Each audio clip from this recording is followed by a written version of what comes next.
This week I'll be reviewing the Schuyler Canterbury. This is a King James Version, Authorized Version Bible. The one I have is the black calfskin, the less expensive version.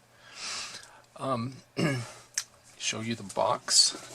I've not been able to find an ISBN for this Bible. If I do, I will be sure to put that in the tags and in the comments. Very plain box. It has the Jerusalem cross on it. This cross is associated with the Crusader kingdom in Jerusalem back in, I think, maybe the 13th century.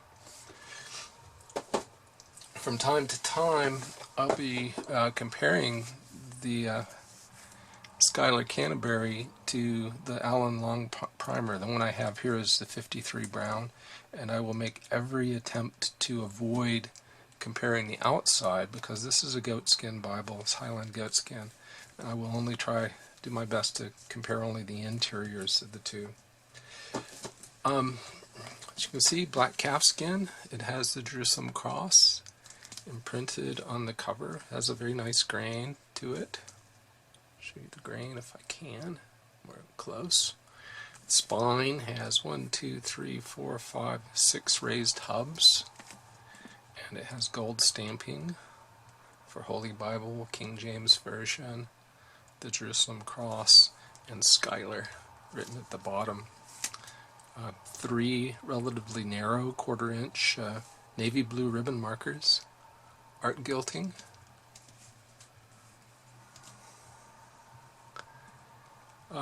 It has a paste off or paste down binding, and you can see the Jerusalem cross imprinted on the back side of the cover. It says calfskin leather here. Here's a corner for corner aficionados. This seems to be rather nicely done. It does open flat right away. Now let me show you one thing I did notice of concern.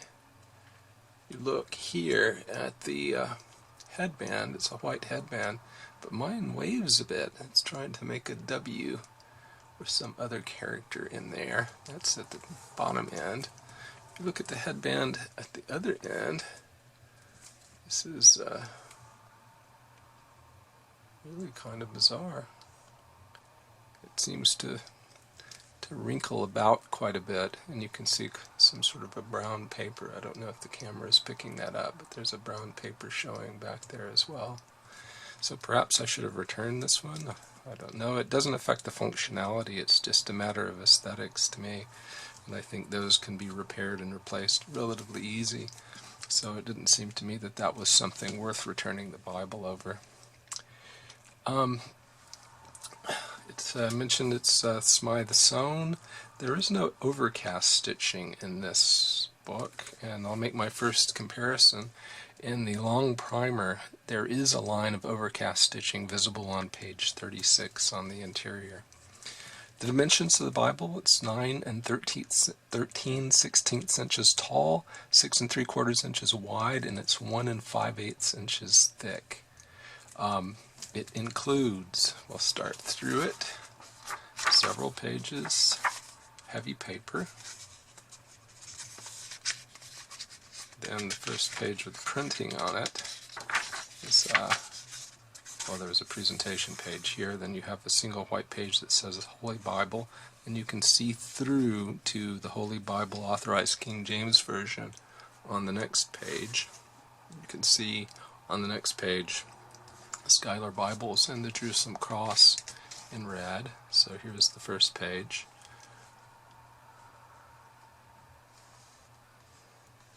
Canterbury King James Version, published by Schuyler Publications, Virginia, USA. And they give the website. The copyright page, printed and bound by Youngblood in the Netherlands, design and typeset by 2K/Denmark. If I recall correctly, they're the ones that are also doing the new Comfort prints for HarperCollins and the King James, King James and the NIV. It has maps. These are Schuyler maps. It has a King James English glossary and a concordance that are both by Hallman from Nashville, Tennessee. Table of contents. So the book actually ends after page 1693, which is where the concordance ends. Book of Revelation begins on page 1613. It has the Epistle Dedicatory, which is thought to have been written by Thomas Bilney. He was one of the revisers, the final revisers of the King James Bible. And then the translators to the reader, which was written by Miles Smith. He also was one of the final editors. Unlike, this has both of those. The Schuyler Canterbury has both of those. The Longprimer has only the Epistle Dedicatory. I don't know if I showed that art gilting very well earlier, but look at that. Isn't that a beautiful color? That's very nice. So you have Epistle Dedicatory, translators to the reader, and you get after that immediately to the Old Testament. Again, it has this dark red line underneath title, and you come to the first book, Genesis. We're going to look at the page layout in some detail later and just see the overview basic concept here. Remove the references to the bottom of the page. That way you don't have to put them either in the center or alongside. That means you can have wider columns, which means you can use a larger font. That seems to be the basic idea behind it all. Flip forward to the end of the New Testament. And at the end of the New Testament, at the end of Revelation, we get to the King's English Glossary. The glossary here is in about a 9.5 point font, where the words that are being defined are in, and it's all a sans serif font too. The words being defined are in bold. It does not tell you what affect means in Galatians 4:17. Zealously affect you in that verse, which I think I've shown in more recently in another review.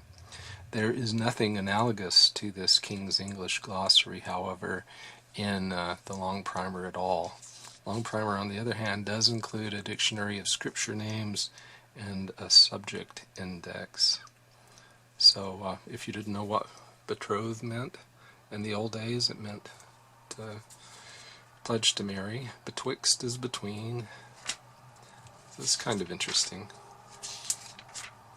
I think most of us still know most of these words, actually. I'm a little surprised that yonder has to be defined. I grew up around people who said yonder all the time. There's the concordance, pages 1651 to 1693. And you see the words that you're looking for are in this dark red again. And then this is a very tiny font. This is about a 6-point font here, where the instances are being listed. The font in the Longprimer concordance is about a 7.5 point font. So if you like your concordance and you want to use it a lot and you're old, you have presbyopia, this might cause a problem for you. I just wanted to point out that under the entry for captive, let's see if we can find that here. Although there aren't a lot of entries, it does include Ephesians 4:8. If you're looking to find he led captivity captive, and if you, like me, have noticed that in King James Version concordances, typically that's missing, here's one that has it. You don't have to go to find thou hast led captivity captive in Psalm 68:18 and then try to find a forward reference to Ephesians 4:8. All right, after the concordance. There are 11 pages of this lined paper. The Longprimer has 32 such pages, and it's a heavier paper. Then finally, at the end of the book, we come to the Schuyler maps. These are very pretty maps. There are 12 color maps. 2 of them, however, go into the gutter, like this one here. The Longprimer has 9 Oxford maps, and none of them go into the gutter at all. So here's another gutter dweller. But still, they're very good maps. Oh, did I say 2? I meant 3. 3 of them go into the gutter. You have an index to the maps, and then you're at the back of the book, or heavy paper, and the back. So we will stop there for the moment, after we admire the art gilt edging again, and then we will zoom in and look at the pages themselves. But before we do that, we're going to take a closer look here at the concordance just for a moment and compare it with the Longprimer concordance. So you can see the Schuyler concordance has 3 column entries. And here we are at captive again. This is the entry for captive and captivity in the Longprimer, and you can see that the font is considerably larger. I'm going to try to lie the Longprimer alongside and zoom out, and so you can see them side by side. This is a bit unfair because the Longprimer is a little closer to the camera, so the font, even though it is larger, will appear even larger still because of that. Longprimer has a 2-column larger font concordance. I'll attempt here to do a 1-for-1 map comparison. This is the Schuyler's map 11, Missionary Journeys of Paul, which you're looking at here. And here is a corresponding map in the Longprimer. This is map 8, and it is the background of the New Testament, including St. Paul's journeys.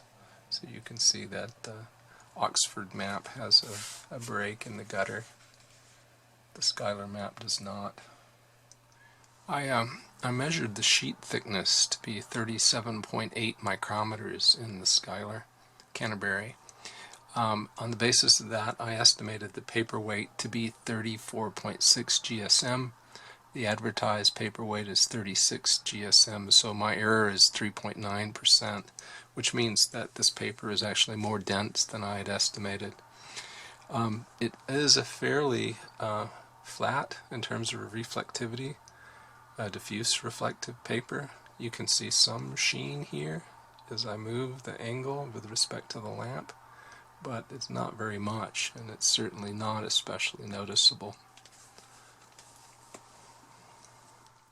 There is some print non-uniformity in the Canterbury.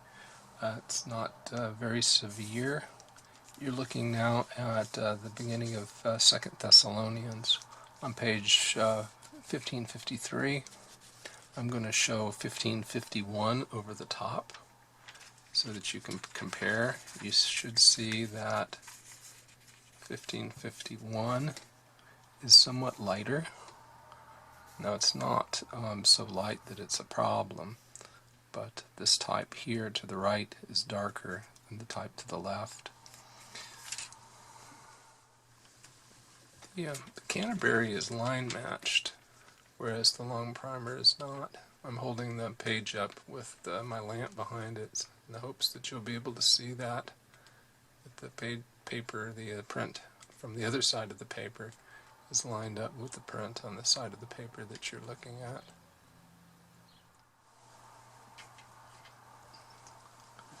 In the Canterbury, the book titles are in red in the outer corner, the top outer corner of the page. Page numbers are over here near the gutter. You have, as we mentioned earlier, 2 columns of text. Each is about 60 millimeters wide, so 60 here and 60 there. Inside the space, you can have about 36 characters per line, except in the Psalms. The Psalms, on the other hand, we'll show that later. They're in a single column format. The books of the Bible each start on their own page, and I'll let you see that in contrast to the Longprimer, where Habakkuk in the Longprimer starts at the bottom of the page, where Nahum ends. Longprimer, by contrast, has 55 millimeter wide columns, and there are about 35 characters per line. Longprimer has a smaller font. It's about 10 points, whereas the Canterbury has this 11-point font here. There are cross-references. The cross-references in the Canterbury are at the bottom of the page. They're advertised to be 55,000 cross-references.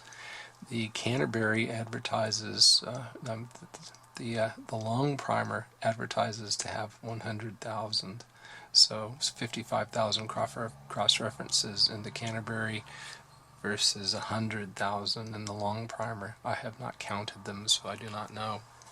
The pages in the Canterbury are 232 millimeters top to bottom, and they are 155 millimeters wide. That's 9.13 inches tall, 6.1 inches wide. The margin at the top of the page here is about 10 millimeters. At the bottom of the page it varies. So from one page to the next, the amount of space at the bottom changes. The inner margin can be as much as about 15 millimeters. It varies as you move through the book. The outer margin is about 13 millimeters. Each chapter has a red chapter heading. Then the Canterbury, unlike the Longprimer, breaks the text up. And so rather than having running headings at the top of the page, which is the way the Longprimer does it,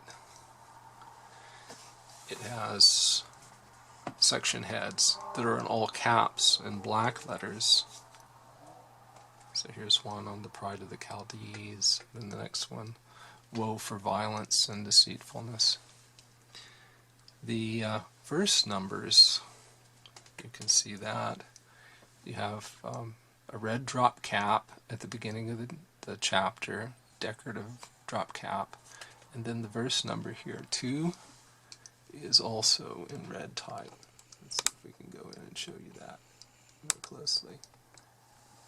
So the 2 here, and the 3 here, 9 and 10 on this page. Those are also in red type. This font, as I said, was an 11-point font. It does measure to be about 11. It is 11-point Milo. It is black, but it's not especially bold. And let's see if we can just zoom out again for a moment and overlay the Longprimer and show the difference in the boldness of the font. That doesn't work very well, does it? Longprimer font, at least to my eye, is a bolder font.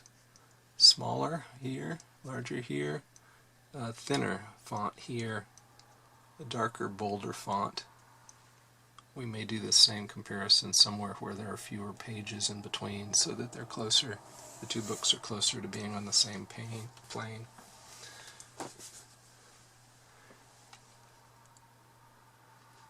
Line spacing looks to me to be quite generous. Zoom in again and show that. You don't seem to feel claustrophobic here. The lines seem to be spread apart very nicely. It's really a beautiful font, and it isn't overly aggressive in terms of tracking, so the distance between the individual letters and princes here is nice. The characters don't seem to be attempting to run into each other or to perspire all over each other.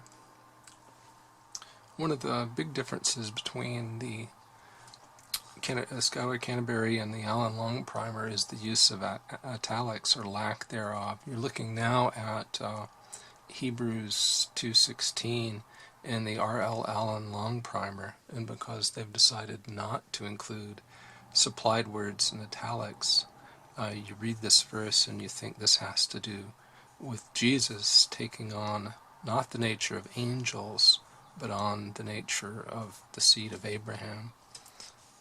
Whether that's saved humanity or the Jewish people, it's human nature. But that's not what the verse means at all, because you see here in the Schuyler Canterbury that these words, him, the nature of angels, and him are all supplied words, which you simply can't tell from the Allan Longprimer. If you read the Allan Longprimer, it's safe to use another Bible alongside it that does have supplied words italicized. In this one aspect, I certainly would give the Canterbury the edge. There are some things that I think the Longprimer does better than the Canterbury. We're looking right now at Galatians 4:27, where the P gives you a reference from this citation, "Rejoice, thou barren that bearest not, break forth and cry." So, in the Canterbury, in order to find a P, you have to move your eyes down to the bottom of the page, and then you see 427 here is listed in red. That helps to find it. And then it says Isaiah 45:1. So there's a reference, there's some association between this verse here, verse 27, and Isaiah 54:1, but you don't know exactly what that is. In the Longprimer, you come to Galatians 4:27, and you see, "For it is written," and you see a G before rejoice, and then immediately right to your left, how sweet is that, cited from Isaiah 54:1. I have to give the edge to the Longprimer in this regard. The Canterbury is advertised as having self-pronouncing text, and you can see that here they've given you accent marks, so they tell you to put the emphasis on the far part of Pharaoh and the ne part of Nico, but that's about as far as it goes, so it's not truly self-pronouncing. If you compare that with the Longprimer, you'll see that in fact it has a lot more pronunciation. It signs to indicate to you how to pronounce these words, and there's a table at the beginning of the Longprimer to explain to you how to use these various symbols. So I would give the edge again here to the Longprimer, unless you prefer the text to be cleaner. Just also for comparison, here is the Church Bible Publishers Turquoise. I do not have a Cambridge Turquoise, and I do not intend to buy one until the black letter edition is published, because I simply can't see myself spending $200 on a red letter Bible. Maybe 40, but not 200. So you can see the Turquoise also does the self-pronouncing quite a bit better than the Canterbury does. The Canterbury is considerably thicker than the Longprimer, and one of the reasons it is, I think, is apart from the larger font, is the fact that they decided to print the Psalms in a single column format. You're looking here at the second Psalm. This is one of the aspects. I think they've done a wonderful job with the Canterbury, although I don't like certain aspects of the design. I think it's really quite elegant. But this I can't go along with.